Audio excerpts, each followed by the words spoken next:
ওম শান্তি। আজকের প্রাতঃমুরলি বাপদাদা বলছেন, মিষ্টি বাচ্চারা, তোমাদের অবস্থা যখন কর্মাতীত হবে তখনই তোমরা বিষ্ণুপুরীতে যাবে। যে বাচ্চারা পাস উইথ অনার হবে তারাই কর্মাতীত তৈরি হবে। আজকের মুরলির প্রশ্নে বাবা জিজ্ঞাসা করছেন, বাচ্চারা, তোমাদের প্রতি দুই বাবা কোনো পরিশ্রম করেন? উত্তরে বাবা বলছেন, আমরা বাচ্চারা যাতে স্বর্গের উপযুক্ত হই তার জন্য বাপদাদা দুজনেই বাচ্চাদের সর্বগুণ সম্পন্ন 16 কলা সম্পূর্ণ বানানোর জন্য পরিশ্রম করেন। আমরা যেন ইনাদের ডবল ইঞ্জিন পেয়েছি। ইনারা আমাদের আশ্চর্যের পাঠ পড়ান যাতে আমরা 21 জন্মের জন্য বাদশাহী পেয়ে যাই। আজকের গীত হলো, শৈশবের দিন ভুলে যেও না। ওম শান্তি। আমরা মিষ্টি মিষ্টি হারানিধি বাচ্চারা গান শুনেছি। মানুষ চমকিত হয়ে যায় যে বাবা এই নাটকের গানের উপর মুরলি চালান। এই কেমন প্রকারের জ্ঞান! শাস্ত্র, বেদ, উপনিষদ ইত্যাদি সবই ছেড়ে দিয়েছেন, গানের রেকর্ডের উপর মুরলি চলে।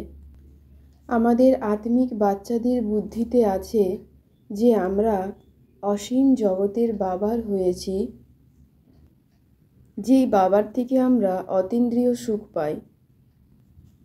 সেই বাবাকে ভুলে গেলে চলবে না।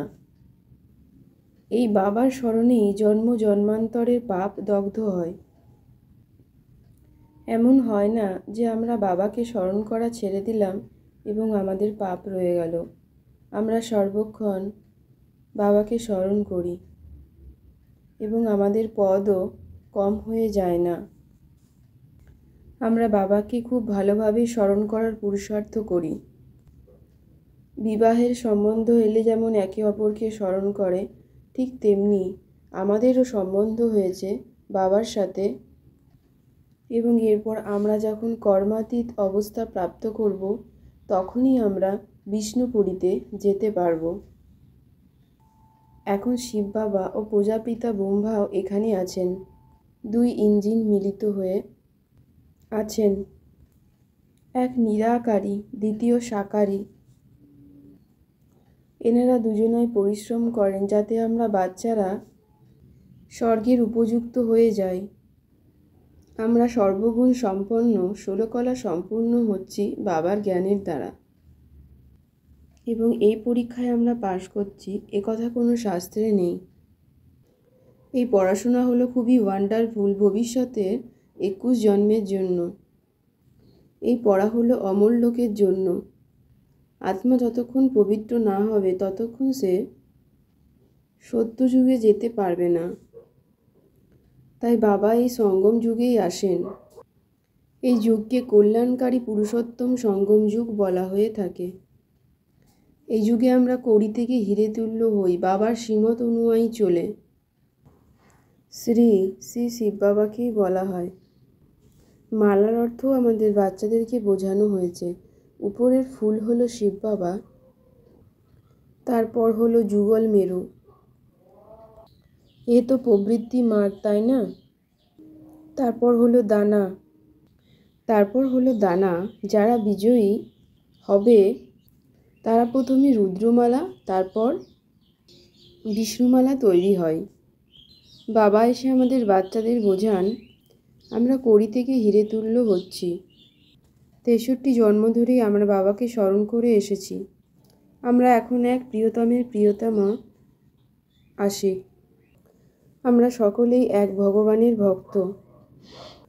বাবা আমাদের রাজা বানান, তিনি নিজে তা হন না। বাবা আমাদের বুঝিয়েছেন বাবাকে বারবার স্মরণের দ্বারাই আমরা সমস্ত পাপ থেকে মুক্ত হতে পারব। আমরা আত্মারা বাবাকে স্মরণ করছি ও সর্ব পাপ থেকে মুক্ত হচ্ছি। বাবা বোঝান যে ভালো বা মন্দ সংস্কার আত্মা নিজের সাথে নিয়েই চলে যান। তাই আমরা বাচ্চারা আমাদের মধ্যে থাকা সমস্ত বিকার থেকে আমরা মুক্ত হচ্ছি বাবার জ্ঞানযোগের দ্বারা, ও আমাদের আত্মার মধ্যে থাকা সমস্ত খারাপ সংস্কার থেকে আমরা নিজেদের মুক্ত করছি।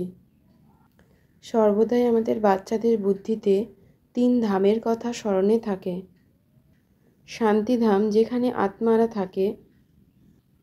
সুখধাম, যেখানে যাওয়ার জন্য আমরা পুরুষার্থ করছি। আর দুঃখধাম শুরু হয় অর্ধেক কল্প পরে। ভগবানকে বলা হয় হেভেনলি গড ফাদার। বাবা তিনি সুখধামের স্থাপনা করেন। বাকি সবই হলো হার জিতের খেলা। আমরা বাবার শ্রীমতে চলে মায়ারূপী রাবণকে জয় করতে পারি।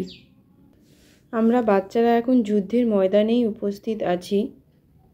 একথা বুদ্ধিতে ধারণ করে আমরা অন্যদের বোঝাই ও অন্ধের পথ দেখিয়ে তাদের নিজেদের ঘর বলে দিই, যা তারা ভুলে গেছে।